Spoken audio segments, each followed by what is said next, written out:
bem-vindos a mais um episódio do Porto. Hoje nós temos um convidado mais do que especial. Eu sou o Bruno Marques, o host desse episódio, e comigo aqui do meu lado está Gabriel Nolasco. E eu não pensei numa entrada, mas Olavo de Carvalho e Jordan Peterson me guiarão neste programa. E do outro lado do ringue não tem ninguém, porque ninguém é tolo o suficiente para enfrentar ele, o giraia dos argumentos, o evangelizador do Twitter, nada mais, nada menos do que o grande tio careca, Evandro Pontes. Meus caros, Gabriel, Bruno, tudo bem? É uma honra estar aqui. Uma honra recebê-lo aqui. Satisfação receber o convite do Porto. Vamos ver aí o que eu consigo ajudar vocês. Estou à disposição. Maravilha. Mas antes disso, vamos dar um pulinho ali na taberna para ver quais são os recados que nós temos no mural.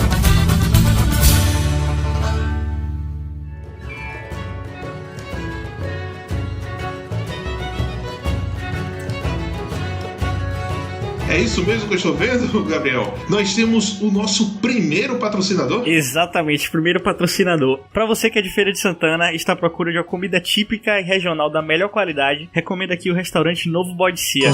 Com mais de 20 anos de tradição e esmero no trato da culinária nordestina, além de bode, o restaurante oferece diversas opções para os que não apreciam tanto essa carne. Além de tudo, vale ressaltar que o restaurante está com diversas promoções bastante interessantes que vocês podem verificar no Instagram Novo Bode Cia. Além disso, que já falei aqui, o restaurante também é pizzaria à noite e inclusive tem alguns sabores especiais feitos inclusive com carne de bode, o que é muito interessante e você não vai encontrar em nenhum outro lugar. Então é isso, siga lá o Instagram para acompanhar promoções e para entrar em contato com o trabalho do restaurante. E qual é o Instagram do restaurante? Novo Bode Cia. Maravilha, o Novo Bode Cia, a melhor opção para a sua família. Maravilha, para baiano tem que ser assim mesmo. Primeiro a gente começa comendo, pronto, na tranquilidade. Aí com a barriga cheia, aí a gente vai conversar, vai ter um papo massa com o Evandro. A gente vai pra rede. A gente vai pra rede pra dar aquela descansada, né? Pra bater esse papo debaixo da sombra, tá? Maravilha, meu rei. Aguinha de coco. Aguinha de coco.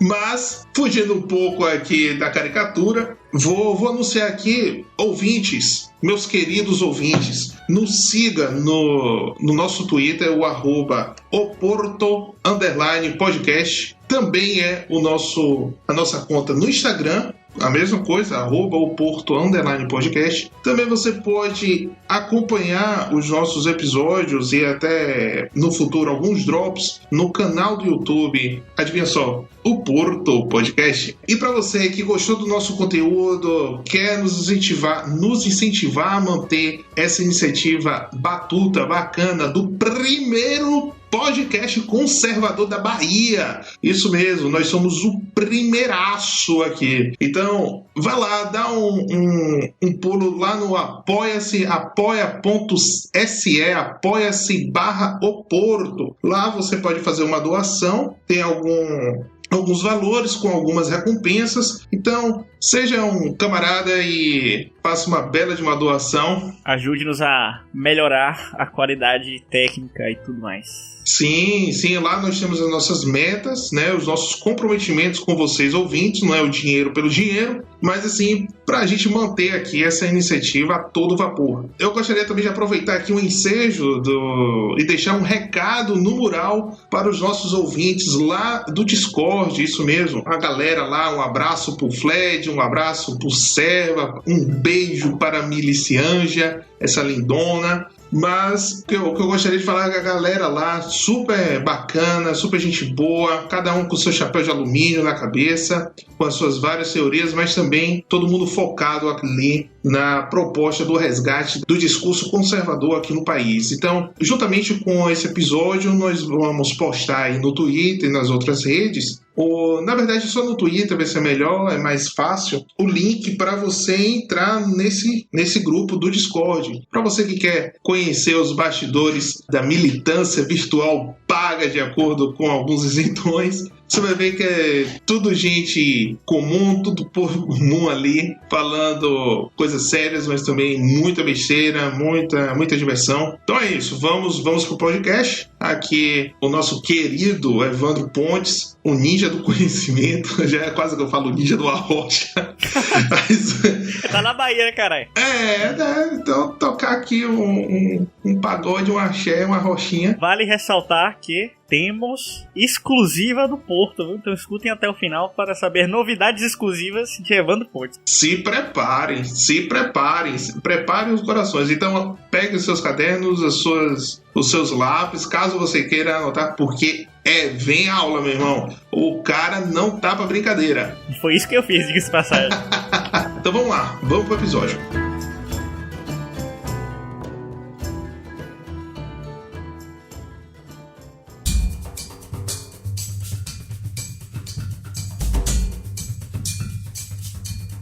A intenção desse podcast aqui é justamente para falar daquilo que... Uma das coisas mais importantes que permeia a nossa sociedade, né?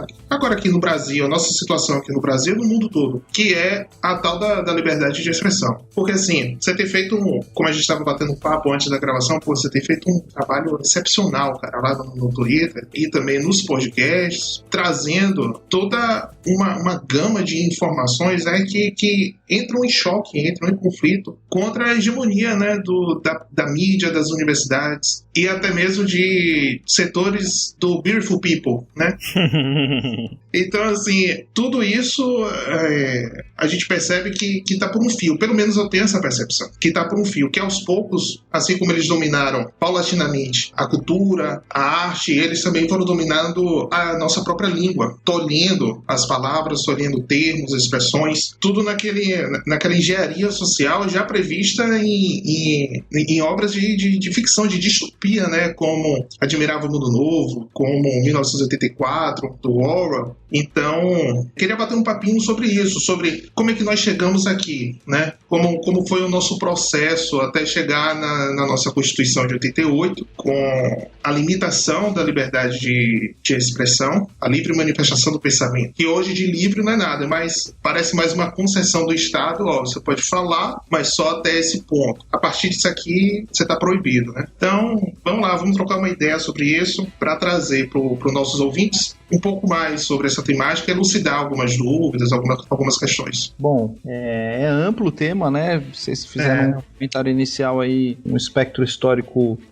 bastante amplo, né? Ainda que a gente fale das ponderações que antecipam a Constituição de 88, essa questão da liberdade de expressão, ela é histórica, né? Uhum. Ela está dentro da ideia dos sentimentos morais, ela está dentro da ideia de religiosidade, ela permeia a ideia para os católicos de pecado, permeia toda a ideia de construção linguística, de construção da linguagem e toda uma ideia de sociologia e antropologia associada à teoria da linguagem. E o direito recentemente começou a acompanhar isso, porque de maneira absolutamente óbvia os progressistas entenderam que boa parte das discussões que eles tinham, né, essas coisas levavam em consideração o papel da linguagem na sociedade. Então o controle da linguagem, não só do que você fala, mas de como você fala certas coisas, passou a ser um mecanismo muito importante, na verdade um mecanismo essencial de controle social. Então, o que é que acontece? Toda a invasão ao universo da linguagem e a criação de uma teoria e de uma praxis, né, do que pode ser dito e do que não pode ser dito e de como dizer certas coisas, isso passou a ser um mecanismo muito poderoso de controle social, né? Muito poderoso. Então a esquerda vem se utilizando disso de uma maneira profunda, não só a esquerda, mas os liberais fazem um uso bastante profundo desses mecanismos, né? E isso vem, de certa forma, gerando chacoalhões aí, conflitos na sociedade como um todo. E eu não estou falando só de um problema que a gente vê no Brasil. Isso está presente em qualquer lugar do mundo. Tá? Nos Estados Unidos está presente. É global, no Japão não, né? Do seu ponto de vista cultural, até o uso que se faz da linguagem e a questão cultural que existe de como as coisas funcionam no Japão faz com que esse problema não seja tão latente lá. Mas se a gente pegar Europa, Estados Unidos, Oriente Médio, dos países que eu conheço do Oriente Médio, Israel, talvez o que eu mais tenha contato, nesses países a gente está de fato tendo esses problemas. E Europa inclui assim, Eurásia, né? Esse problema também está presente na Rússia. Na Rússia? Opa! Na Rússia está bem presente esse problema. Então a gente está tendo... Vocês não lembram lá daquelas meninas? Enfim, uma atitude absolutamente estúpida, né? Mas de uma banda chamada Pussy Riot. Elas entraram numa igreja e ficaram lá falando impropérios a respeito do Vladimir Putin e foram presas. Se eu não me engano, estão presas até hoje. Pelo fato de ir uma igreja ortodoxa e cantar músicas que eram, digamos assim, pouco elogiosas à pessoa do Vladimir Putin, né? Elas estão presas até hoje. Então, quer dizer, a gente tem aí em vários espectros da sociedade esse problema essencial aí ocorrendo. E a questão da Rússia é interessante, né? Porque engana muita gente, né? Vladimir Putin com essa imagem aparentemente de um conservadorismo russo, quando na verdade é algo completamente diferente, é um eixo de poder totalmente diferente e com objetivos completamente diferentes. Mano, nunca, esse cara nunca. Justamente. Ele era da KGB, né? Ele tem justamente. Exato. Mas tem muita gente que tá se enganando com isso. Isso é um problema sério, inclusive no Brasil. Exato. Eu vejo, por exemplo, podcasts de esquerda, inclusive, que eu não vou mencionar o nome aqui, mas eu tive alguns embates no Twitter. Tive uns embates com um podcasteiro da esquerda ali que fez um comentário muito cretino sobre Israel. Um dos propagadores da ideia de que o Erdogan, presidente da Turquia, é um conservador. Quer dizer, é um cara que não conhece conservadorismo, não conhece a Turquia, não conhece o Erdogan, não conhece porra nenhuma. Para o cara sair fazendo uma afirmação dessa, é que a afirmação repetida várias vezes, ela passa uma impressão de autoridade, né? Tanto assim, repete e fala com aquela pomposidade toda e tal. Então, você enche a boca pra falar bosta. Aquela linguagem parece que é uma palavra, né? Assim, porra, mas você tá falando bosta, entendeu? Você imposta a voz pra falar a palavra bosta. Sim, quando eu comentei sobre, eu fiquei surpreso da Rússia, justamente pela própria figura do Putin, né? Pelo próprio histórico do Putin. Aí eu fiquei surpreso. Tipo, a Rússia também, o pessoal tá querendo sequestrar, né? Toda a esfera cultural, a esfera da produção, né, da própria língua e tentar tolir, né, como foi aqui com o marxismo cultural, né, com o gramscismo. Então, impressionante que na Rússia tá assim, porque na China acredito ser um pouquinho mais difícil. Olha só o que está acontecendo lá com Taiwan, que não é apenas a liberdade de expressão, mas estão querendo restringir mesmo as liberdades individuais, né? Na China a coisa é muitíssimo mais grave, né? Porque você tem controle de internet, você tem controle de conteúdo sobre o que as pessoas falam, você tem crédito social, então você tem vários mecanismos de controle do governo chinês. A gente tem que lembrar que a China ela é um sistema comunista, portanto é de partido único. A China é administrada pelo secretário-geral do partido, que é o homem mais forte da China, é o secretário-geral do Partido Comunista, e eles têm todas as estruturas, sob o ponto de vista político, herdadas daquilo que foi montado por Mao Tse-tung e reformado por Deng Xiaoping. Então, o que a gente tem lá é um controle absoluto. A China é um paradigma de país comunista. É um país comunista 100%, né? Você tem um controle de entrada e de saída dos seus cidadãos, o Estado controla todas as empresas que existem lá. Você fala, mas tem bolsa, tem isso, tem aquilo. Mas assim, imagina um país que só tem Petrobras. É isso que é a China. A China é isso aqui. Aí você tem aquele enclave de Hong Kong, em que os caras querem, digamos assim, inserir a ordem jurídica comunista naquele enclave que é absolutamente liberal. Isso está gerando esse choque, né? O pessoal não quer ceder, não quer, de certa forma, que a China comunista exerça o seu papel central. A palavra central para tudo isso é controle, né? Sim.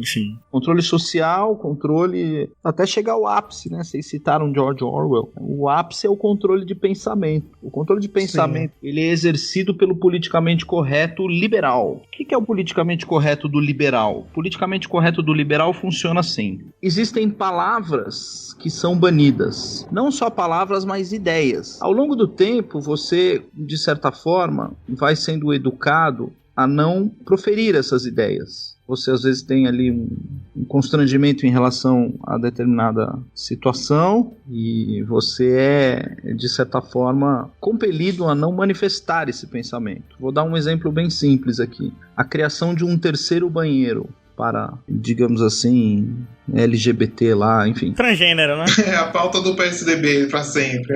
Isso, é o famoso homem que usa saia. Eles querem criar um banheiro para homem que usa saia. Pros irlandeses, será?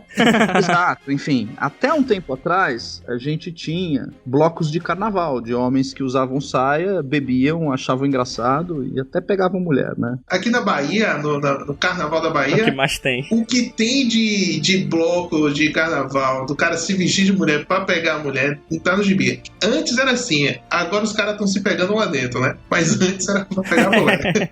Antes era assim. Então o que acontece? E até um tempo atrás você tinha essas coisas de homem se vestir de mulher e você via na televisão programas para a família, assim, sei lá, Trapalhões, programas de domingo à tarde com piadas de homem que se veste de mulher. De repente, as piadas começaram a ficar proibidas, né? Você não pode mais fazer piada dessa natureza, desse gênero. Não pode mais. Aí, o que acontece? A ideia começa a ser banida. Você começa a ter uma limpeza social em torno dessa ideia. Para tentar incutir essa ideia dentro de uma normalidade social. Você é obrigado a tolerar esse tipo de coisa como parte da normalidade social. Você insere essa situação dentro da regra. Ela não é regra, é uma exceção, e aí ela passa a ser regra, e o excepcional é o homem que se veste de homem e a mulher que se veste de mulher. Isso começa a ficar excepcional e até objeto de críticas contundentes e críticas violentas. Você inverte o padrão de discurso. Essa inversão de padrão de discurso, quem faz isso, e assim, qualquer debilóide primeiro-anista de qualquer tipo de curso universitário tem a obrigação de saber quem fez a inversão de premissas no discurso. Quem faz isso é Karl Marx. Essa é a razão que todo mundo fala assim: Karl Marx vira a teoria de Hegel de ponta cabeça. Na verdade, ele está indo a inverter o padrão do discurso. Ele inverte o padrão do discurso e aquilo que é regra passa a ser a exceção punível e a exceção passa a ser regra impositiva. Então você impõe a exceção, pune a regra. Isso está no cerne do discurso marxista. O discurso marxista é esse como um todo. O politicamente correto que ele faz? Ele tenta fazer isso de uma forma bastante sofisticada. Vocês citaram Gramsci. Gramsci é um dos caras que tenta... Isso era feito, por exemplo... Como é que Mao Tse-tung conseguiu fazer isso na China? Ele simplesmente foi lá e matou 70 milhões de pessoas. Simplesmente Aqui vai funcionar assim. Quem não tiver de acordo... Morre. Vai morrer. Morre. Bala. Eu não deixo embora. Você tem que ficar aqui pra trabalhar pra mim. E, enfim, é aquela cena do Cidade de Deus, né? Que o Zé Pequeno invade a boca do Neguinho e o Neguinho fala assim: não, pode ficar que a boca é tua. Ele falou assim: quem falou que a boca é tua? A boca é minha. Não, pode ficar pra você. Ele: não, você vai ficar aqui pra trabalhar pra mim. É exatamente o que o Mao Tse Tung faz. O crime organizado e o socialismo, o comunismo têm esses valores em comum, né? Eles compartilham esse tipo de coisa com muita frequência. Sobre essa questão da inversão de valores que você falou, eu tô recentemente começando um curso sobre autoeducação do professor Olavo de Carvalho, e na primeira aula que ele faz toda uma introdução, né, sobre a necessidade desse curso e tudo mais, e do COF, inclusive, ele comenta bastante. Não, mas eu ainda não comecei o COF, no caso, ainda não vi o necrológico, mas eu já tô ciente do que é. Mas nesse curso de autoeducação, na primeira aula, ele fala muito sobre o método que foi utilizado no Brasil para a implementação dessa inversão de valores, porque o Brasil é um país sem memória. A história do Brasil, ela não tem nenhuma conexão, tem alguma conexão na literatura, mas de resto, a nossa construção do imaginário, ela não tem nenhuma base física, por exemplo. Ele dá até o exemplo da cidade de São Paulo, que ele comenta que foi uma cidade que foi destruída e reconstruída diversas vezes, no sentido de que não há uma linha lógica arquitetônica, por exemplo. Então a gente não tem nenhuma base física para construir o imaginário, muito menos a gente tem sinais dessa conexão entre a história passada e a história que a gente está vivendo nesse momento. Então, quando não tem memória, não tem como essas coisas que são inversões absurdas de valores acabam se tornando completamente naturais, porque você não tem a comparação para fazer, você não tem com o que comparar para entender que aquilo não é o natural, não é o normal, entendeu? É interessante.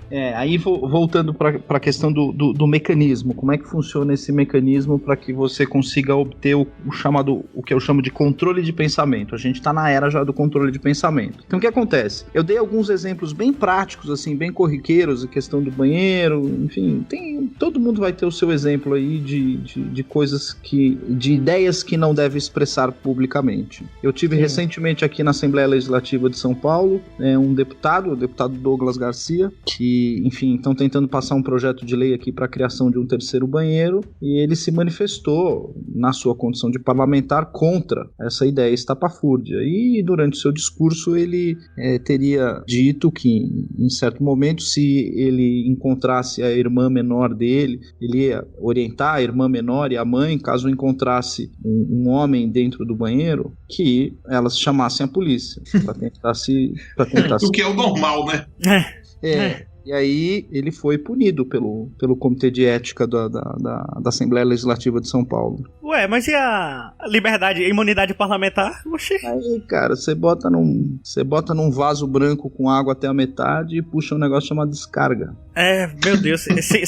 Segurança jurídica é um conceito inconcebível no Brasil. Puta merda. Então foi isso que acabou acontecendo. Então, por que eu tô dizendo isso aqui? Esse é um mecanismo de controle da ideia em si, da circulação da ideia. A gente tem hoje um mecanismo muito mais profundo, que é o mecanismo de controle de pensamento. O que é que eles fazem com você? Você começa, de certa forma, a ser incutido e educado desde pequeno a ter vergonha de determinadas situações. Então você vê uma situação como essa de um terceiro banheiro e o seu instinto estala na sua mente em torno de uma exceção, de uma anormalidade. E ao pensar isso, as pessoas começam a se sentir culpadas. Eu já vi muita gente, assim, amigo meu, gente com boa formação, mestrado, doutorado, juiz, promotor, advogado, falando, putz, eu vi uma determinada situação e eu fiquei desconfortável com aquela situação de ver, sei lá, dois caras vestidos de mulher se beijando no meio do supermercado. Eu vi aquilo e eu fiquei assim, porra,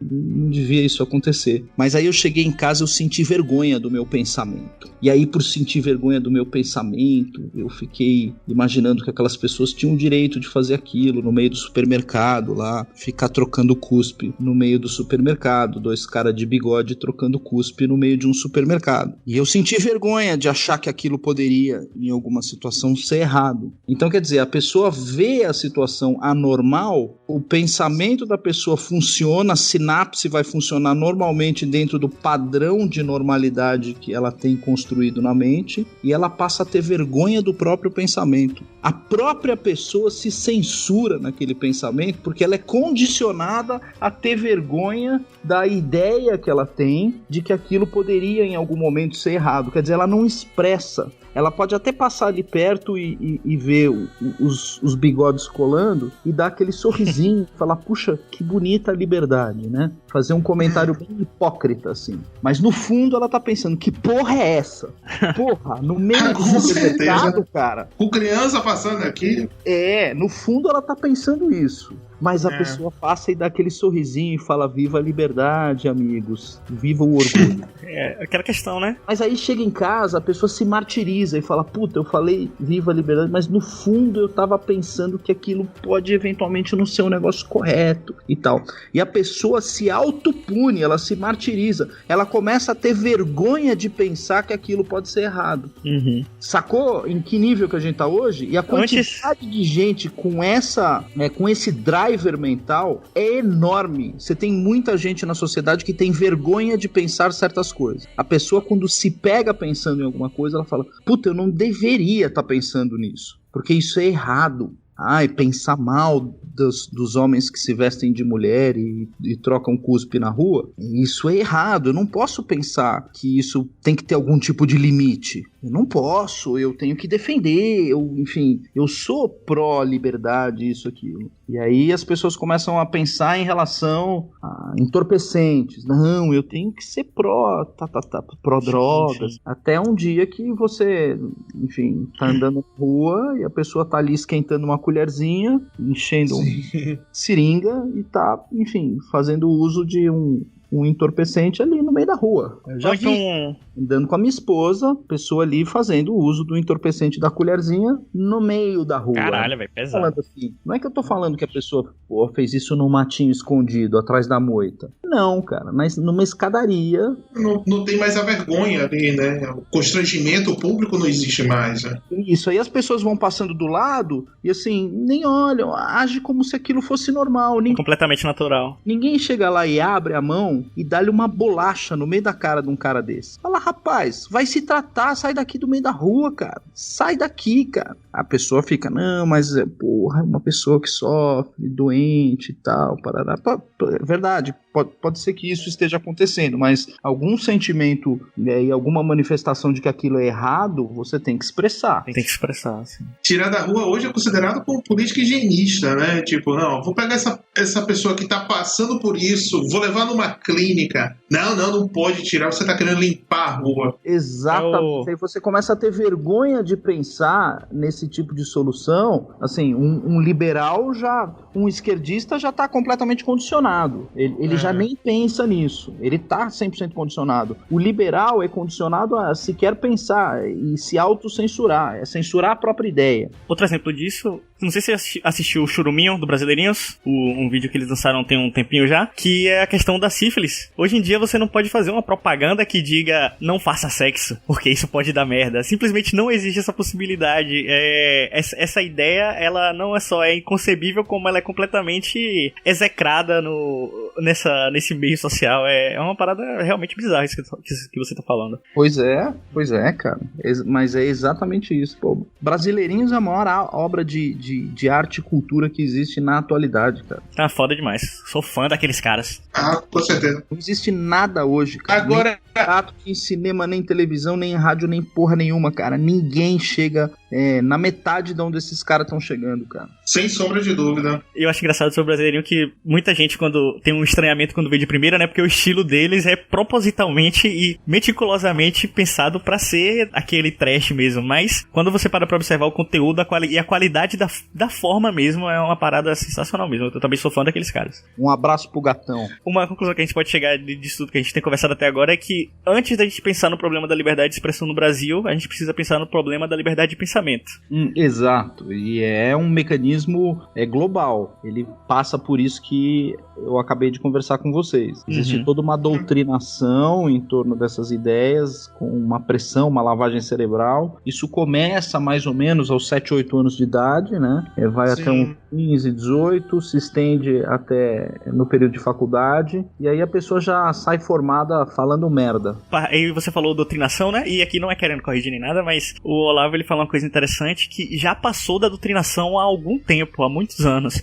Criou-se uma cultura em volta disso, que vai muito além da doutrinação. Todo o pensamento da pessoa, toda a ação da pessoa é baseada naquela estrutura cultural que se estabeleceu através de todos esses mecanismos que a gente tá conversando aqui. É uma coisa complicada. Sobre esse mecanismo, você tava falando, eu só tava lembrando de um livro, cara, que eu tava lendo e é justamente explicando como é que deve funcionar, o oposto, né, o que seria o natural, que é a abolição do homem, que, se eu não me engano, é na primeira parte, ou é na primeira ou na segunda parte do livro, agora não me recordo, que ele vai falar sobre o sentimento treinado. Se eu olho para uma criança, eu tenho que expressar certos sentimentos. Eu posso não gostar de criança, por exemplo, mas eu tenho que entender que ela é adorável. A criança, ela geralmente é adorável. Ou um idoso é geralmente venerável, contém toda a sabedoria e por aí vai. Então, quando ele vai falar sobre os homens sem peito, né, ele vai falar justamente isso. São homens que não treinaram os seus sentimentos. E aqui você mostra que existe um treinamento inverso. Aquilo que você deveria, ali, do ponto de vista da razão prática humana, né, que ele chama a moral de razão prática humana, ou de, olha, você tem que sentir, tem que se comportar dessa maneira. Essa maneira é sadia. Isso aqui é o que mostrou, comprovou, ano a ano, década a década, século a século, foi comprovado pela existência humana de que você tem que se sentir dessa maneira em relação a tais e quais fatos. Você foi mostrando, trazendo, né, essa informação desse mecanismo de controle do pensamento. Ele cria, do ponto de vista revolucionário, ele cria uma outra moral. Não pela uma razão prática, mas pela vontade revolucionária, né? Pelo simples ímpeto de querer transformar como o seu grande idealizador Karl Marx, transformar a sociedade como está, né, os sentimentos como devem ser treinados para um outro prisma, né, em 180 graus na revolução. Então, muito interessante isso que você disse sobre esse mecanismo, porque a gente entra até na área da liberdade de expressão com a moral, entrando no conflito entre a liberdade de expressão com a ofensa, já que eu estou treinando meus sentimentos. Eu não concordo com a cena, por exemplo, em uma festividade aí de rua, tinha 2 caras em cima de um ponto de ônibus, jogando dejetos um no outro. O famoso tweet do nosso excelente presidente da República. Pois bem. A história do Golden Shower, que é um negócio, enfim... Puta que pariu, asqueroso. Então, é o duplo pensar, né, da esquerda. Enquanto a expressão ocorre e é permitida, as pessoas aplaudem. Aí, quando o presidente da República vai lá e dá vazão a esse tipo de atitude, ele é criticado por dar vazão, né, enfim... Liturgia do cargo. A nova palavra, a nova expressão adorada pelos esquerdistas isentões. Exatamente, exato. Os isentões são de todos os mais perigosos, né? Porque você nunca sabe o que exatamente eles estão pensando. Às vezes até nem eles sabem o que eles estão pensando, né? Eles são os primeiros, por exemplo, a proceder a esse tipo de mecanismo de censura moral do pensamento. Eles vão incutindo, assim, toda uma ideia de que é feio pensar certas coisas, e eles operam muito bem nessa seara. E o segundo ponto do qual eles fazem é que eles podem acordar um dia e estar do seu lado, criticando o PT, no dia seguinte os caras acordam e estão do outro lado te criticando, né? Então eles têm um duplo padrão moral absolutamente preocupável, porque não são pessoas confiáveis. Eu confio muito mais num esquerdista, sem sombra de dúvida, confio muito mais num esquerdista, num petista, porque o petista, ele tem a sua verga moral ali, ele tem o seu padrão, ele tem os seus princípios, os valores que ele defende. O isentão não. Tem um norte, né? Exato. O isentão, ele é um pragmático, ele oscila para os dois lados, ele gosta da realpolitik, ele pode se aproximar do Bolsonaro nas eleições e do PT durante o governo, e depois no muro, e vai para lá, vai para cá. O cara pode ser a favor do aborto numa situação e a favor do armamento em outra, e no dia seguinte ele muda a ideia dele, fica contra o armamento. São pessoas muito, muito etéreas e vulneráveis, assim, são de muito pouca confiança. Um dia tá do seu lado, no outro dia você não sabe mais o que o cara tá pensando. É que eu acho que a confiança no debate político presume o mínimo de previsibilidade, né, do pensamento daquela pessoa. E assim, óbvio que não vamos reduzir a pessoa ao que a gente tá prevendo, mas o mínimo que você se espera ali que vai se desenvolver naquela discussão. Enquanto isso, então, isso não existe de forma alguma, né? Exato, exatamente.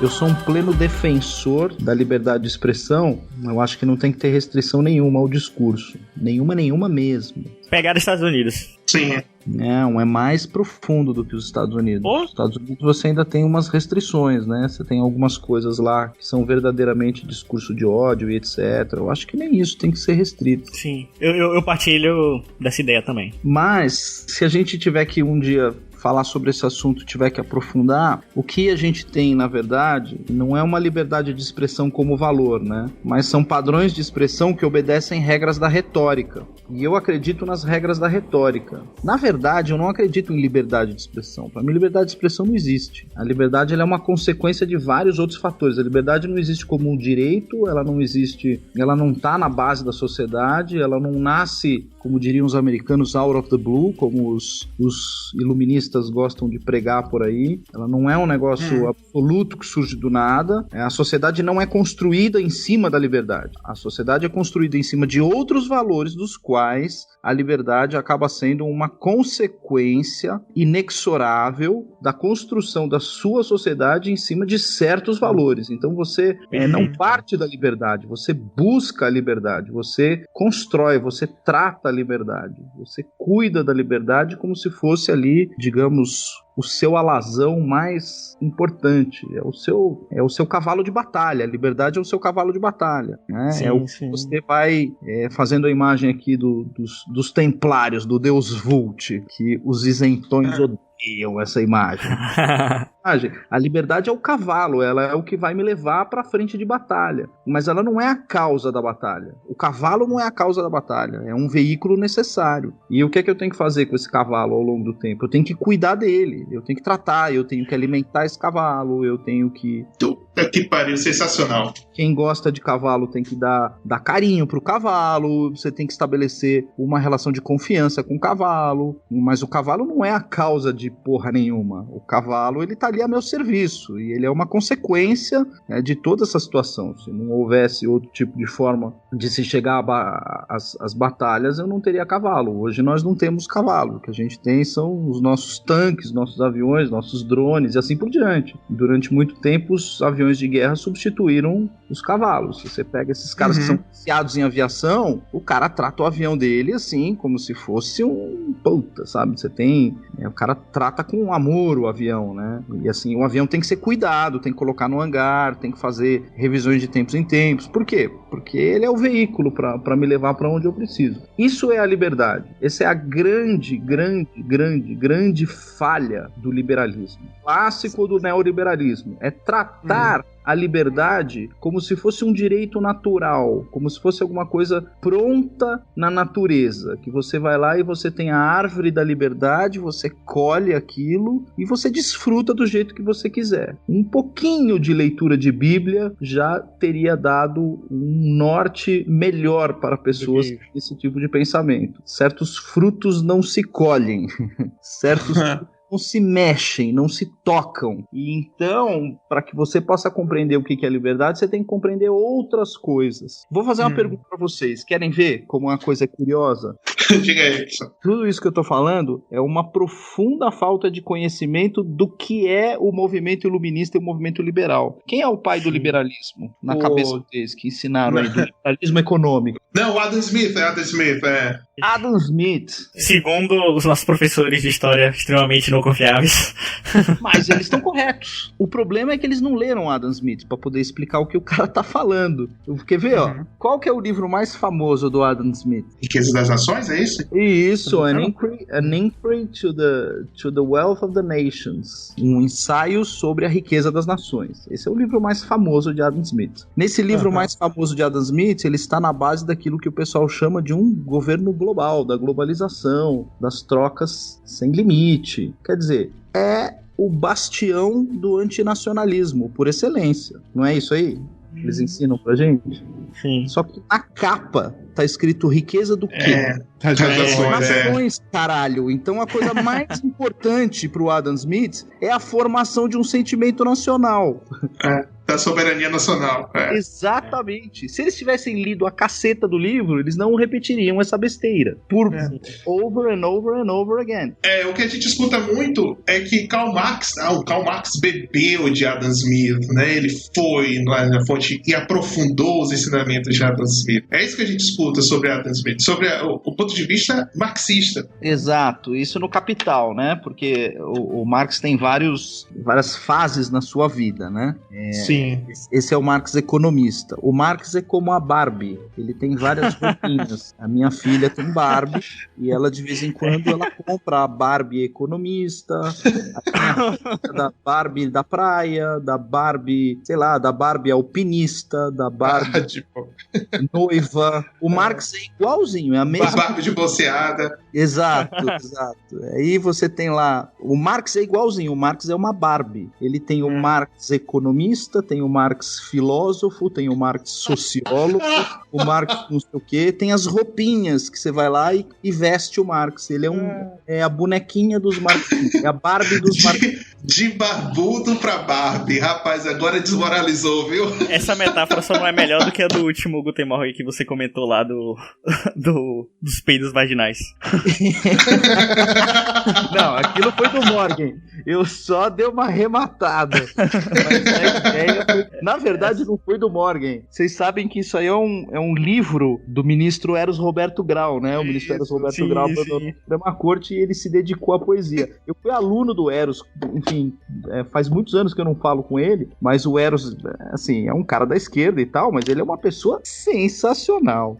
Você sentar com o Eros é delicioso, porque o Eros é tipo nós, assim, entendeu? O cara fala umas coisas sensacionais, ele é um cara divertidíssimo. Fora que é um puta gênio. É aquele típico pensador de esquerda que o Olavo fala, não tem só trouxa do lado de lá, não. Tem uns caras muito mais brilhantes do que caras na esquerda. O Eros é um cara da esquerda que a gente, precisa prestar atenção nas coisas que ele faz. E o Morgan citou lá uma das poesias do Eros, que é o negócio da flatulência vaginal. eu só arrematei. Mas voltando ao Marx... Sim. A Barbie esquerdista, que é o Marx, que você pode revestir várias coisas. Você estava comentando que o Marx ele faz uma ponderação em cima da teoria do Adam Smith, né? Na verdade, ele faz uma puta de uma tábula rasa, né? Ele não entendeu o Adam Smith.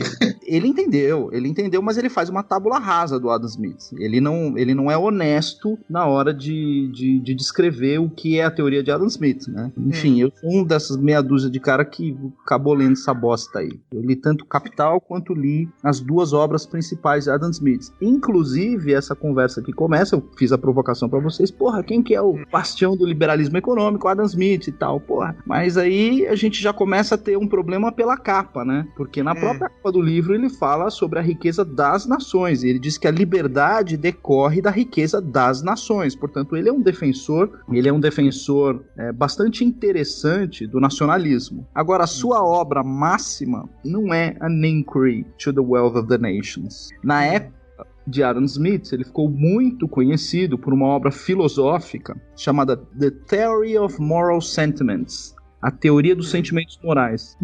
Eu não conheço uma pessoa que tenha lido essa obra. Eu não li essa obra. Eu também não. Mas eu tô anotando aqui agora. Exceto Olavo de Carvalho. Olavo leu a Theory of the Moral Sentiments. O que Olavo não leu? Eu conheci a obra antes de conhecer o Olavo, porque eu acabei sendo levado ao liberalismo econômico. Falei, deixa eu me aprofundar, que eu achei, Adam Smith, ninguém fala as coisas que esse cara fala e etc. E de fato, hoje em dia não tem, ninguém fala as coisas que ele falou. E ele é um dos caras mais citados e menos lidos da história. No Theory of Moral Sentiments, sabe quantas vezes a palavra liberdade aparece? Nenhuma? 0, porra nenhuma.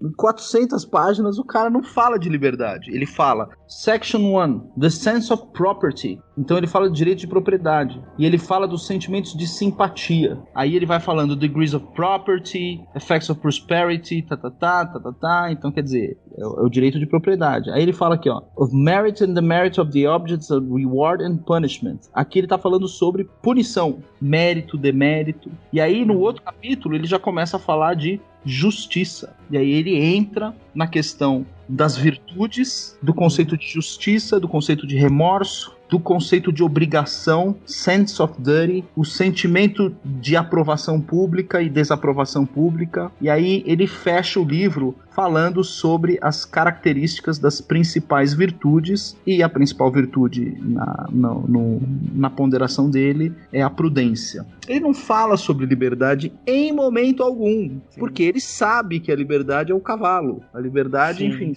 é uma consequência de tudo isso que ele está falando. E isso está bem claro no Wealth of Nations. Eu li recentemente o segundo tratado sobre governo civil para fazer a tradução do Virtue of Nationalism do Yoram Razoni. Estamos ansiosos por ler essa sua tradução. Eu tô mesmo. Contando os dias. Chegou às minhas mãos esses dias, estava dando uma olhada, ficou excelente, ótimo. O trabalho de revisão ficou muito bom e vamos lançar em breve. Que é uma obra que eu recomendo que todos leiam e estudem profundamente o Yoram Razoni. Ele é um pensador fundamental. Ele é um pensador moderno fundamental nos dias de hoje. Ele tá acima de ser o Locke ou o Adam Smith dos dias de hoje. O Yoram Razoni bem acima disso. Tá bem acima. Já tava na expectativa desde o Oliver Talk, que eu acho que você comentou. Então, agora, tudo que pariu. Ele é um... A gente tem sorte de viver no mesmo tempo que ele. Ele é um pensador que tá, na minha opinião, tá acima desses caras. Mas na leitura que eu fiz de Locke, e é interessante ver como o Razoni lê Locke, né? Como é que ele faz os comentários, os trechos de Locke que ele extrai e faz críticas e etc. A gente vê muito pouca adesão em relação ao conceito absoluto conceito de liberdade, ou a liberdade como um valor absoluto. É curiosíssimo quando você vai nesses iluministas, que são os pais do liberalismo e etc. Um outro que eu acabei lendo, e por incrível que pareça, eu gosto muito, né, das obras econômicas e de filosofia dele, que é o Ludwig von Mises, né? O Mises, ele tem obras, o Human Action pra mim é um negócio fenomenal, é fantástico, o Mises é fantástico, mas ele tem um livro que ele soltou em começo de carreira chamado Liberalismus. Foi escrito em alemão, traduzido para o inglês. No plural. Do inglês para o português. Tem uma versão ruinzinha, uma tradução ruinzinha da editora do Mises aqui no Brasil. Mas, enfim, dá para se ter uma noção do conceito de liberalismo do Mises, que é completamente diferente do conceito de liberalismo do John Locke. Completamente diferente. Então, esse liberalismo que a gente tem hoje de enxergar a liberdade como valor absoluto, como base, etc., é uma coisa que vem do fim do século XIX, mais precisamente início do século XX para cá. Isso aí não tem nada a ver com aqueles liberais lá. Então, por que eu tô falando tudo isso? Você tem a liberdade como, enfim, esse valor absoluto. Aí você tem os subgêneros de liberdade. Liberdade de ir e vir, liberdade de expressão, liberdade, aí os esquerdistas inventam, liberdade sexual, liberdade, sei lá, tem as liberdades dele lá, enfim, liberdade de fazer... Liberdade de fazer golden shower. Exato. Não, festa, no carnaval, Agora, deixa eu contar uma coisa. Rapaz, eu tô achando que eu tô ouvindo um podcast. não que esteja gravando um podcast. Tamanha essa aula que eu vou ter que ouvir, reouvir e aprender tudo de novo. Mas assim, essa metáfora, essa metalinguagem utilizada para falar sobre a liberdade, e você falou do cavalo, e de cuidar do cavalo, de cuidar desse instrumento, caramba, hoje a gente vê que não estamos cuidando do cavalo, que na verdade é o cavalo da Revolução dos Bichos, praticamente, né? Que ninguém está se importando com o cavalo lá, se fudendo para manter. Mas, assim, verdade, eu não tinha pensado na Revolução dos Bichos, é verdade. Não é verdade? E acaba morrendo o cavalo. Opa, dei spoiler. Mas assim... Quantos anos tem esse livro, cara? Já passou, já. E aí, cara, agora a gente passando pro subgênero liberdade de expressão, né? O que você cola na expressão? Porque o que são as formas de expressão? As formas de expressão, elas estão imediatamente associadas às formas retóricas. Então, pra gente saber como é que funciona a linguagem como um todo, muito antes do Napoleão Mendes de Almeida, né? Que são as regrinhas gramaticais, né? Isso é uma coisa curiosa do tempo que eu fiz letras, né?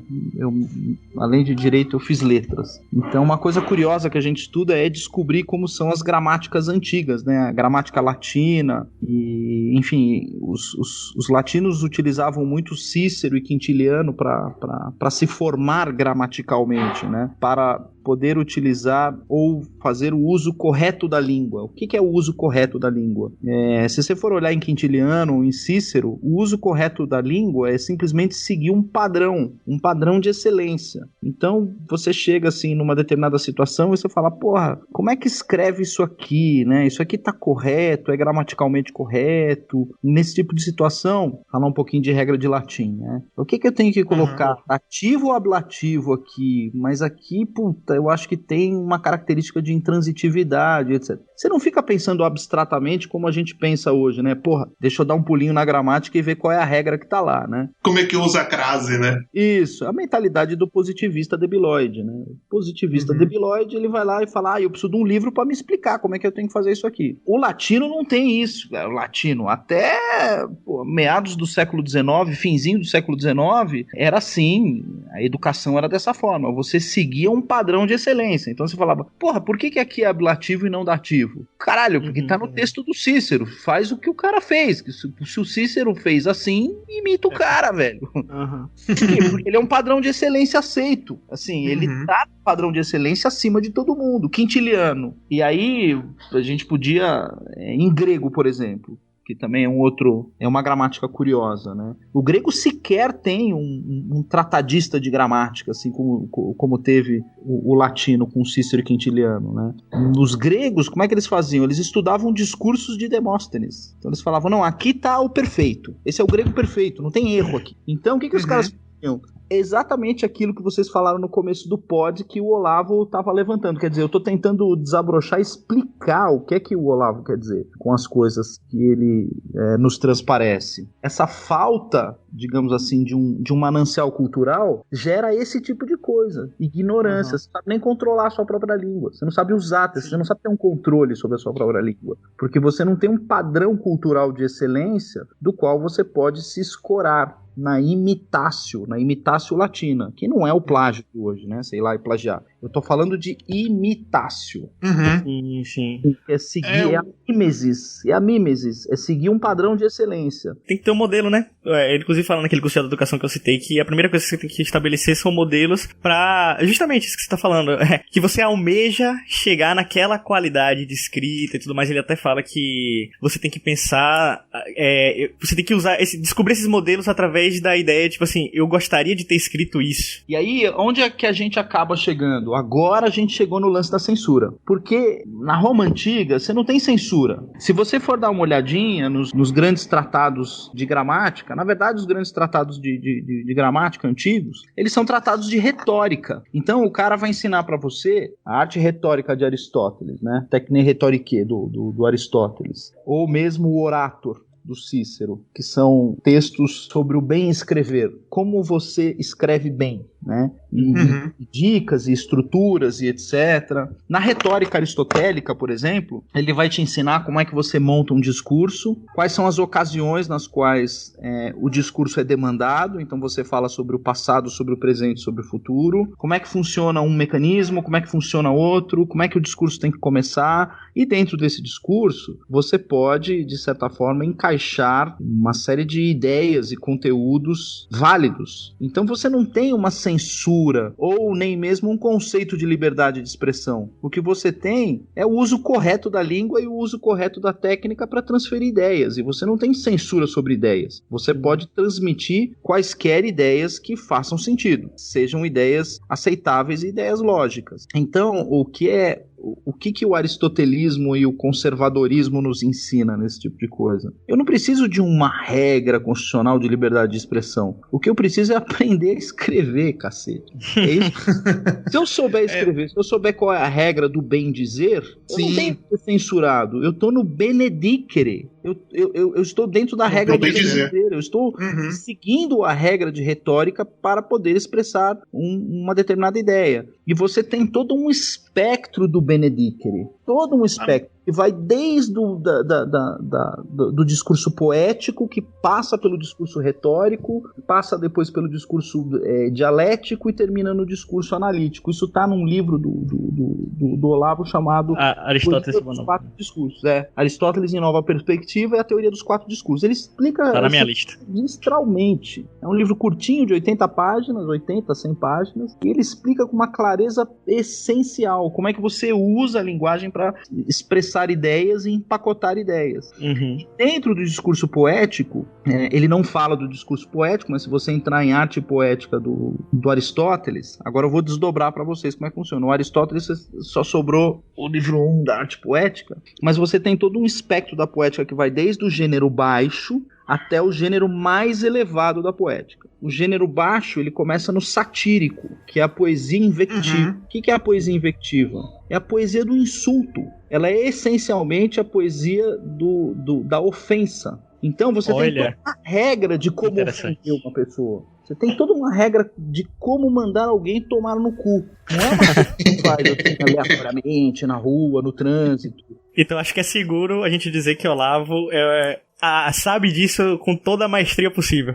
Obviamente, mas sem sombra de dúvida. E você não tem hoje ouvintes, leitores à altura que consigam compreender por que ele xinga nas redes sociais e você entra no coffee é outra coisa. O cara te dá uma aula de filosofia profunda sem falar palavrão. Porque são texturas são níveis de discurso distintos. Em alguns ele vai usar o palavrão e na regra satírica você é obrigado a usar o palavrão. Não tem como você fazer uma poesia satírica sem usar o palavrão. Você é obrigado. Ela é uma poesia invectiva. Ela é uma poesia necessariamente de vício, de ataque a vícios. Então, desde essa poesia menor, de gênero baixo, até você escalando, você passa pela elegia, passa pela poesia lírica e chega na epopeia até chegar na poesia épica. A poesia épica é o ápice do discurso poético. O que é poesia épica? É a Odisseia, é a Ilíada, são os Lusíadas. Teogonia entra aí? Teogonia é uma obra diferente. Ela não chega a ser uma épica, mas ela é uma epopeia mitológica. Ela é uma coisa um pouquinho diferente. Ela é um discurso elevado, elevadíssimo, né? Tanto a Teogonia quanto o Trabalho e os Dias são obras que falam sobre a fundação do espírito, a criação do espírito e etc. São obras profundas, maravilhosas. Aliás, eu tô com um livro pronto, tô procurando a editora. Tudo isso que eu tô falando aqui tá no livro que eu tô tentando lançar e ninguém quer lançar. Os caras não estão interessados. Puta merda, véi. Ah, editoras, pelo amor de Deus, que isso? Qualquer editora que estiver me ouvindo aqui, por favor, entre em contato comigo, entre em contato com o Evandro e a gente vai fazer isso acontecer. Seremos seu agente. Que isso, o cara com o livro pronto, velho. Se fosse pra esperar um prazo... E aí, você tá citando aí Teogonia, tem um texto inteiro sobre a análise de justiça em Teogonia. Tem um texto inteiro sobre a análise da Eneida e da Ilíada. Como a Ilíada se conecta com a Eneida, formando praticamente um contínuo poético. E aí, e eu também falo de sátira, né? Da poesia satírica, falo de poesia amorosa, para poder explicar esses níveis da poesia. E o que é, de fato, a liberdade de expressão. Aí, coloco liberdade de expressão com muitas aspas e muitas notas de rodapé e referências. Isso aqui Pressupõe que eu não acredito na liberdade de expressão de maneira absoluta. Mas, considerando isso que a gente chama hoje de liberdade de expressão, e é o que eu chamo de regras de discurso, você obedecendo a regra do discurso, você pode xingar.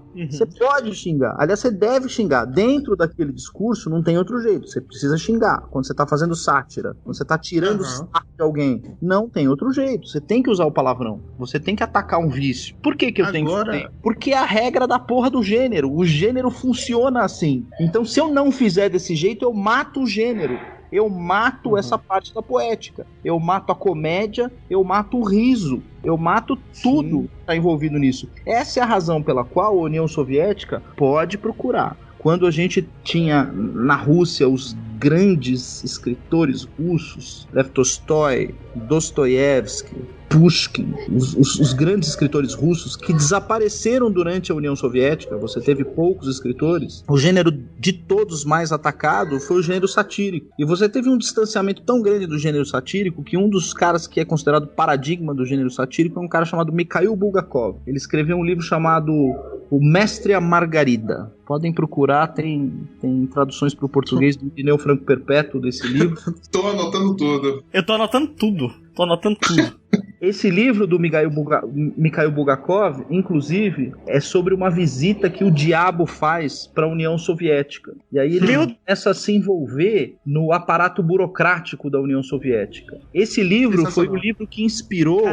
esse livro foi o livro que inspirou o Kate Richards a escrever Sympathy for the Devil. Sympathy for the Devil é retirado do livro do Mikhail Bulgakov. Mas qual o problema do Mikhail Bulgakov? O livro é uma bosta. Puta merda, o cara me empolgou todo pra cortar minhas pernas. É um livro interessante pra você, pra quem curte essa parte mais técnica e tal, pra ver como o cara ele é travado no uso da técnica. As pessoas falam, porra, tem uma puta inovação porque ele mistura elementos de cinema, de teatro, disso, daquilo. Eu falo, mistura o caralho. O cara tá misturando coisas que ele não deveria misturar. O gênero satírico não permite esse tipo de mistura visual, esse tipo de coisa. E qual que é o resultado final do livro? É uma bosta. É um livro difícil de ler. E assim, um livro satírico, que é gênero baixo, ele não pode ser difícil de ler. Você tem que ler numa cagada. 3 vezes que você leva pro banheiro um livro satírico, você tem que sair rindo, dando risada. Literalmente cagando de rir. Ele tem essa característica da leveza e de te atrair pra dentro do livro. Quando o livro é bom, você fica atraído, você não consegue parar de ler, né? Que é o caso, por exemplo, do François Rabelais. O Rabelais que escreveu Gargantua e Pantagruel, eu tô relendo agora, já tô no finzinho do Gargantua. Pô, é um livro que você não consegue parar de ler, porque o cara fica tirando sarro o tempo inteiro, ele fala muito palavrão, ele faz umas hipóteses muito malucas que você não consegue parar de ler, você dá risada o tempo inteiro, cara, você fica igual um bobo, assim, né? E tem uma passagens de rir alto, assim, né? Por exemplo, tem uma passagem do livro em que ele começa a descrever técnicas de como limpar a bunda. E aí ele chega à conclusão de que o melhor instrumento para se limpar a bunda são os chamados papéis de advogado e pasta do advogado. Ele vai Puta que pariu. Da profundidade, da capacidade de absorção de merda. Ele vai fazendo descrições minuciosas, assim, cara. Ele fala um processo absorve a merda e deixa a merda toda impregnada e tal. E a bunda fica muito limpa quando você passa um processo na bunda. Ele vai falando. Que Maria do Rosário não escute isso. Pois é, cara. E aí o que acontece? E eu só tô falando isso aqui para que vocês possam compreender o conceito de liberdade de expressão. Por que foi permitido ao Rabelais fazer aquilo daquela forma, né? Porque ele tá dentro do gênero, ele tá respeitando o gênero. E dentro do gênero isso é permitido. Não só é permitido, como é exigido. Então a gente chega numa determinada situação, e aí, pô, por que o Mikhail Bulgakov, ele respeitou o gênero? Não respeitou muito. Acabou tendo um resultado? Não teve, bom, tudo bem, a censura foi muito forte. Hoje ele poderia ser um cara lido pra cacete? Poderia ser um cara lido, estudado, é muito pouco lido, muito pouco estudado, porque eles falam, pô, é uma obra hermética e tal. Mas aí, quando você tem um pouquinho mais de experiência nesse tipo de leitura, você vai falar assim, não, na verdade, porra, a obra, ela fere padrões do gênero, a obra é uma bosta. Eu não censuraria essa obra, mas eu falaria, cara, eu sou um cara técnico que tem interesse no assunto, leria isso aqui. Um afegão comum, eu não recomendaria pro cara ler um livro desse, porque, enfim, ele vai se irritar com o livro. Isso tudo que você falou entra muito na discussão que a gente tá tendo muito atualmente, da questão da limitação do humor, liberdade de ofensa, toda essa questão, né, que é um problema sério, seríssimo que a gente tá vivendo hoje em dia. Exato. Que eu ia falar justamente nessa pegada aí do satírico, mudando até para um novo formato, ao invés de um formato da literatura, a gente vê no próprio campo de batalha, como descreveu bem o nosso amigo historiador, que não pôde participar, que o Twitter é um campo de batalha, né? E lá nós vemos vários perfis satíricos, né? Que são os nossos famosos anônimos do Vaporwave. São vários perfis satíricos que alguns até fizeram seus podcasts, ou Ninguém Se Importa. Eu vejo essa presença do satírico ali com o Loen, um abraço pro Loen, um abraço pro Irã. Falei com ele hoje. Gente boníssima ali. Ainda não conheço, ainda vou tentar conversar com ele ou gravar um podcast, ou só mandar um abraço e quem sabe comprar um uísque para ele. Mas sobre essa questão do satírico, a gente percebe, eu pelo menos passei a ver assim, essas duas formas, uma epopeia, ou então até mesmo uma época da esquerda com os fanfics, né? Que aquilo ali é uma obra épica de baixa qualidade, né? Com um herói de 3 anos, com um herói de 5 anos que conseguiu derrotar aquele gigante opressor. E do outro lado, a gente ali, res do chão, a galera só fazendo a piada rasteira mesmo, né? Xingando em momento oportuno. Joaquim Teixeira. Porra. No estilo Joaquim Teixeira. Elogiando as senhoritas da Casa da Luz Vermelha, elogiando o 38ão. Falando, vi um filme agora e acabei de fumar um cigarro, vi um filme de cueca e fiz tal coisa e fumei um cigarro. Exato. Vou entrar no Petinder porque meu pênis não tem partida. Exatamente. Enfim, isso o que vocês estão colocando é o exato valor social da sátira, né? Como eu falei pra vocês, eu me formei em letras e me especializei em sátira, né? Porra, não sabia. Formando em clássicas e vernáculas, e o que eu escolhi para estudar com profundidade foi a poesia satírica e elegíaca e a poesia mais elevada, que é épica, né? São as duas coisas para as quais eu me dediquei. Então, fiz vários créditos de Homero, fiz um crédito de Hesíodo, fiz crédito de Camões, fiz vários. Também de sátira, né? Fiz uns créditos para estudar Catulo, Calímaco, Juvenal, esse tipo de coisa. Por que eu estou te dizendo isso? Porque quando você estuda o valor social da poesia satírica, você vê que a poesia satírica ela tem uma finalidade, digamos assim, de reajuste social, né? Quando você começa a ter na sociedade o crescimento de um sentimento opressivo, de opressão e de destruição de determinados valores, o primeiro mecanismo social que passa a agir é a sátira. É o riso. É por intermédio do riso, da piada, da brincadeira, do teatro de comédia, enfim, da criação daqueles personagens que representam determinadas figuras sociais, das quais você ri daquela figura porque você identifica com determinada personagem, etc. Você, de certa forma, faz um reajuste, você ajusta aquele exagero social. Se a gente tivesse nos anos 60, nos anos 70, eu dou absoluta certeza para vocês. Não sei se vocês ouvem Jovem Pan aí em Salvador. Às vezes. Eu vejo alguma coisa do Morning só pra ver Caio Coppola destruir aquela galera e um pouquinho do Pânico de vez em quando. Boas entrevistas. Vocês assistem o 3 em 1 com a Vera Magalhães? Não. Eu passo. Eu passo muito. Tem que ter muita natureza pra... Eu sei, por isso que eu passo. Então, o que acontece? Se a gente tivesse nos anos 70, eu dou absoluta certeza pra vocês que ou o programa do Manuel de Nóbrega, a antiga Praça da Alegria, ou o Chico Anísio, algum desses caras já teria feito uma personagem pra tirar sarro da Vera Magalhães. Fazer piada em cima daquele jeitinho, daquele protótipo isentinho, nojentinho que ela faz, sabe? Isso já teria sido criado. Agora imagina alguém fazendo um programa, seja ele qual for, um stand-up comedy ou o que quer que seja, tentando criar um personagem que tira sarro dela. E a primeira coisa é que ela é machista já. Misógino.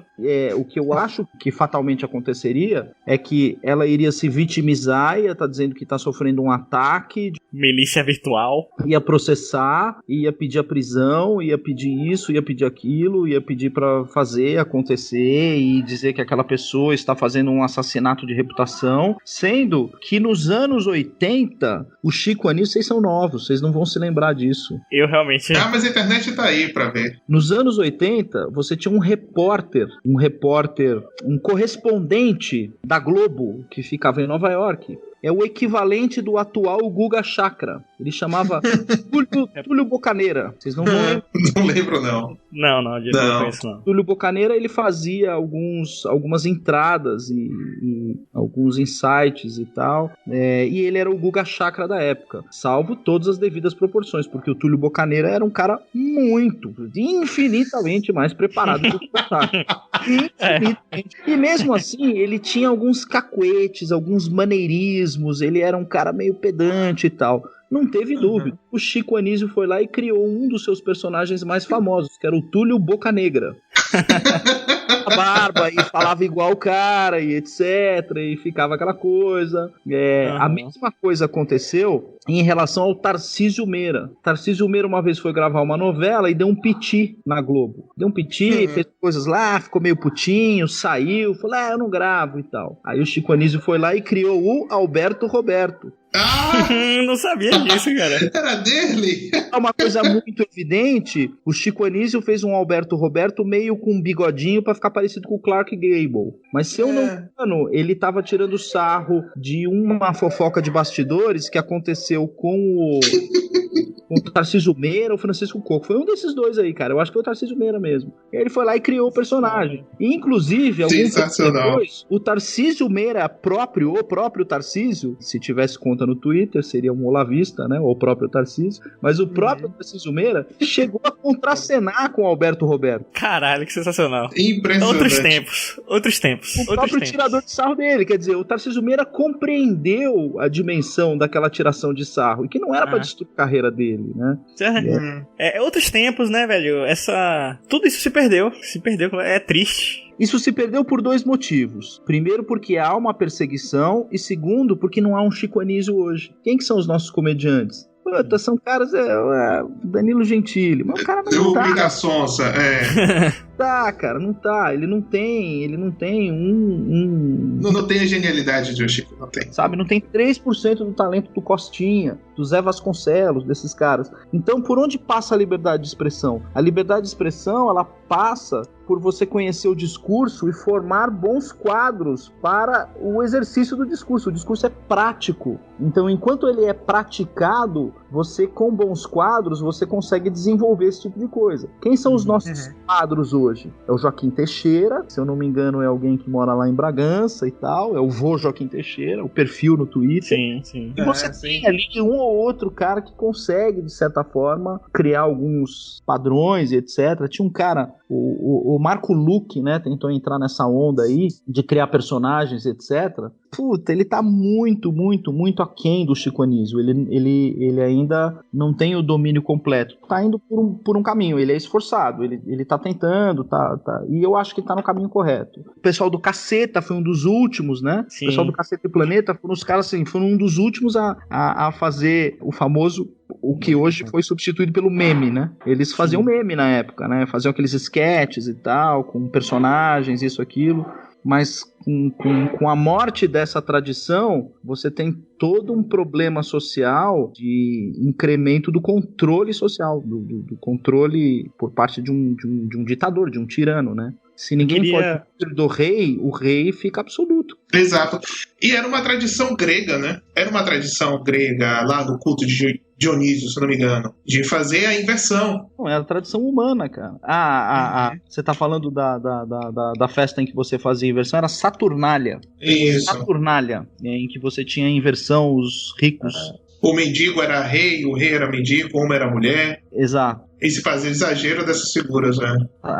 Eram as Saturnálias humanas em que isso aí acontecia. Mas, muito além disso, você tinha você tinha até um cargo na corte, né? Durante um bom tempo, que era o cargo do bobo da corte, que inclusive é retratado no Hamlet de Shakespeare, né? Você tem que não tem nada a ver com ser ou não ser, né? A passagem que ele fala, que ele pega um crânio e ele começa a declamar, é a passagem que ele tá no cemitério, e aí o coveiro, que faz o papel do clown, que faz o papel do bobo da corte, ele começa a conversar com o coveiro, e o coveiro, é uma cena até engraçada, o coveiro fala umas merdas, você dá uma risada, assim. E aí o Hamlet fala, pô, mas esse coveiro é foda e tal. E ele começa a rir, e aí ele chega pro coveiro e fala, e aí, coveiro, quem que é esse cara aí? Ele fala, esse aqui é o Yorick. Aí o Hamlet começa a chorar, porque ele fala, pô, o Yorick era o bobo da corte, esse cara que me criou. Eu, na verdade, assim, ele tinha um puta respeito pelo pai dele, porque a ideia do Hamlet é a relação dele com o pai, né? Sim. Mas ele fala da relação fraternal que ele tinha com o bobo, com o palhaço da corte, né? E aí ele faz, essa passagem é maravilhosa, quando ele começa a falar sobre o Yorick e o valor do clown na corte, né? E ele falava, esse cara fazia um papel importante de fazer a gente rir, de relaxar e de enxergar a nossa pequenez, né? Então é por intermédio do riso que a gente acaba despertando para certos vícios e corrigindo, né? Rearranjando o rumo da sociedade. O riso destrói o poderoso, né? Exato. E aí, exatamente. E se você respeita a regra do riso, você de certa forma tá montado no cavalo da liberdade. A primeira coisa que você vai fazer para imprimir a censura é acabar com o discurso satírico. Alguém já ouviu falar de palhaço na China? Eu já vi o palhaço da China, a comitiva do PSL que foi lá, um monte de palhaço que foi lá. Tiveram que importar, né? De poesia satírica nos tempos de Hitler, você nunca vai ouvir falar desse tipo de coisa. Alguém já ouviu falar do cara que tirava sarro do Stalin na União Soviética? Você não vai ouvir falar. Ninguém nunca ouviu falar desse cara. Exato, porque assim, a primeira forma de você fazer um controle social é fazer com que a sociedade não ria. Não ria dela mesma, inclusive. Não consiga tirar sarro. Então, quando a gente fala dessas questões de liberdade de expressão, por aí que a gente faz. A gente teve uma notícia muito dura, não sei se vocês acompanharam no Twitter, o Spotify ele vai mudar os seus termos e condições para poder excluir podcasts que são subidos no seu sistema e que violam as novas políticas, caso o Spotify identifique o chamado discurso de ódio ou harassment, etc. Então você vai começar... Vamos fechar o porto. Fudeu hoje. Terceiro programa. Acabei de conversar. Falei com o Irã hoje, não sei o que e tal, porque eu falei com ele exatamente sobre essa medida do Spotify, né? Ele falou, puta que pariu, cara, o Ninguém Se Importa vai ser um dos primeiros que os caras vão pegar.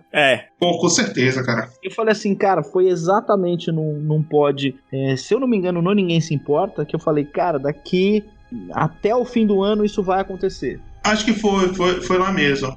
Até o fim do ano vai acontecer isso. Os caras vão começar a censurar podcast. E, enfim, tá lá. Aconteceu hoje. Foi por isso que eu falei com ele. Então, a gente fez um percurso enorme aí pra falar de liberdade de expressão. Eu nem passei por outras coisas daquele paper que vocês me mandaram. Que paper, rapaz? Aquilo ali é papel de advogado. Deixa eu só fazer uma pergunta, Evandro. Essa questão do livro que você tá escrito, isso aí é exclusiva do Porto, é? De qual? Do livro que eu... Que já tá pronto aí. Que você tá procurando a editora e tal. Exclusivo Primeira do vez. Puta merda, caralho. Rapaz, que honra. Estou lisonjeado. Que honra. Vamos lá, pessoal. Quem conheceu uma editora aí, quem conheceu o pai, fazer que nem o Loen, né? Tipo assim, você que tem um pai, que tem um tio, que tem uma editora, entre em contato com o Evandro, pelo amor de Deus. Excelente. Estou muito estupefado. Bom, senhor. E eu queria fazer também a recomendação, não sei se você conhece, Jessicão Feminista. É uma página satírica também, tem no Instagram, acho que tem no Twitter também, que é bem engraçada. Recomendo. Pegada Joaquim Teixeira. Inclusive, eles têm uma piada interna que eles querem se pegar, o Joaquim Teixeira quer pegar ela, uma coisa assim, é massa, engraçado.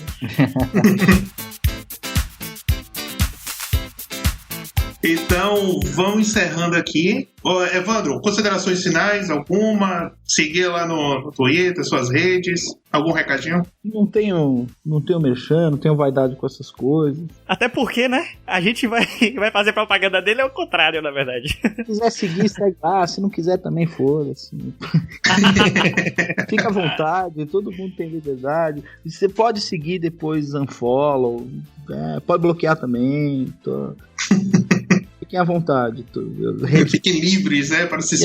rede social só no Twitter mesmo, é a única maneira de me achar. Não tenho nem LinkedIn. Eu detesto rede social. A única que eu abro exceção é o Twitter, mas não tenho Facebook, não tenho Instagram, não tenho nada disso aí. Hoje, também de que serve a rede social, né? A gente cria uma rede social, os caras vão lá e bane a gente, enxerga bem, aí depois censura, aí depois tira por 7 dias, um mês. Pra que tem rede social hoje em dia?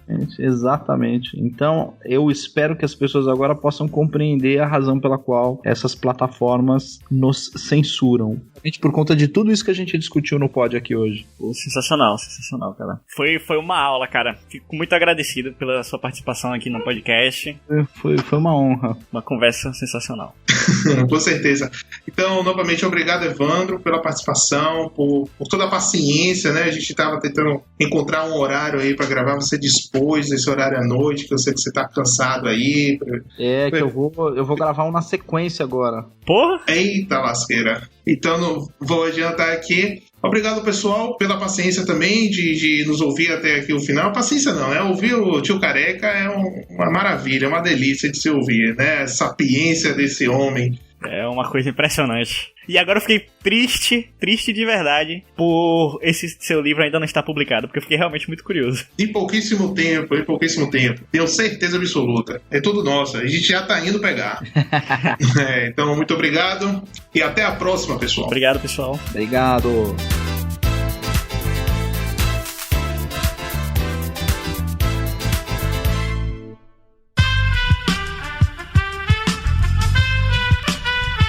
Este podcast foi editado por Aerolitos Edição Inteligente.